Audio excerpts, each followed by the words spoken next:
પ્રાથમિક તપાસમાં જાણવા મળ્યું પ્રમાણે ત્યાં પણ રાત્રે હતો અને ત્યાંથી રાત્રે ગયા પછીથી આ બધા લોકો રમરેશસિંહ એના સગાવાલા બધા લોકો સૂઈ ગયેલા. સવારે વહેલી સવારે 1 વાગે જ્યારે બધા લોકો ઉઠ્યા ત્યારે જોયું એના ઘરના આંગણાની અંદર જ ભરતની ગાડીની બાજુમાં ભરતની નિષ્પ્રાણ દેહ સુવડાવેલો હતો. જેથી આજુબાજુના લોકોને તરત જાણ કરી, પોલીસને જાણ કરી અને ત્યાર પછીથી પીએમ માટે મૃતદેહને અહીંયા હોસ્પિટલ ખાતે તાલાકા સિવિલ હોસ્પિટલ ખાતે લઈ આવ્યા. તાલાકા સિવિલ હોસ્પિટલની અંદર પોલીસે ઇન્ક્વેસ્ટની કાર્યવાહી શરૂ કરી દીધી.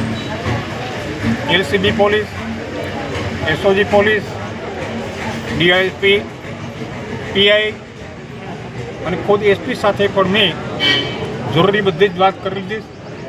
પોલીસ તમામ એંગલથી સંપૂર્ણ તપાસ કરી રહી છે. ગાડીના જે સીસીટીવી કેમેરાના જે બધા ફોટોગ્રાફ પોલીસની સામે આવ્યા એ જોતાં પોલીસને સંપૂર્ણ વિશ્વાસ છે કે બપોર સુધીમાં સમગ્ર ગુનાનો ભેદ ઉકેલાઈ જશે, આરોપીઓને પકડી લેવામાં આવશે અને અહીંયા આગળ પીએમ પેનલની કોઈ વ્યવસ્થા ન હોય. તેથી ફોરેન્સિક લેબોરેટરી માટે ભાઈ ભરતના સગાવાલા સાથે નક્કી કર્યા મુજબ આ ડેડ બોડીને અમે જુનાગઢ ખાતે સાયન્સ લેબોરેટરી ખાતે સાયન્સ ફોરેન્સિક પીએમ માટે જુનાગઢ લઈ જઈ રહ્યા છીએ. પોલીસની તપાસની અંદર સંપૂર્ણ વિશ્વાસ છે.